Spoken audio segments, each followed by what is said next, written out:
Sasuke's quest for revenge and the way he falls into darkness is outlined so well in a biblical sense.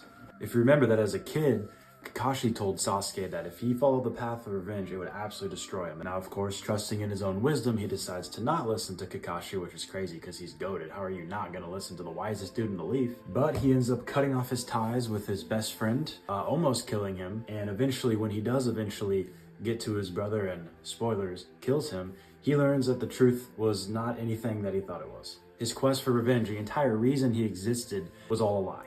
And he reasonably doesn't know how to take this. And that is when he absolutely loses it. Now, even though this was really cool and fun to watch, he was falling into the darkness hard. He completely lost all sense of why he was doing what he was doing, and he simply sought to seek revenge on every single person in the leaf. He was unable to recognize that he himself was the one who killed Itachi and instead blamed everything in his environment for the reasons that his brother died. And eventually, when Itachi comes back as the reanimation and talks to him, it leaves him even more confused. He's actively having the hole in his heart filled, and yet it's like he's unable to accept it. And ultimately, he tries to kill Naruto again because in his quest for revenge, he's developed a pretty interesting philosophy, but one that is just shrouded in hatred. Now, it might not make sense to us when we read in the Bible that vengeance is the Lord's and we shouldn't take revenge.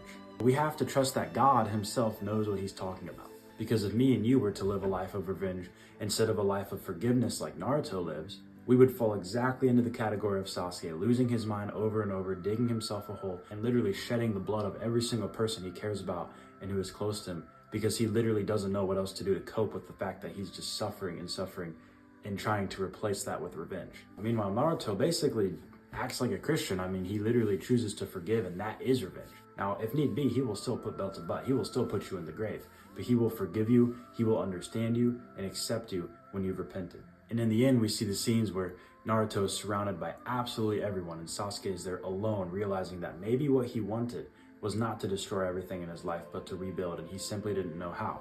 And as scripture shows, and in the words of Kakashi, we see exactly how revenge destroys people. So don't be like Sasuke, seeking to absolutely tear down everything around you because you're upset that something happened. No matter how much people hurt you, remember how much you've hurt Jesus and how much he's forgiven you from. If you can't forgive someone for one thing, when Jesus has forgiven you for everything, then it's time to submit to Christ and understand, while not taking revenge doesn't mean that you can't, be serious with people and stand up for yourself. It certainly means that trying to obliterate the lives of anyone who goes against you is horrendous. And that is exactly what we see in the story of Sasuke Uchiha.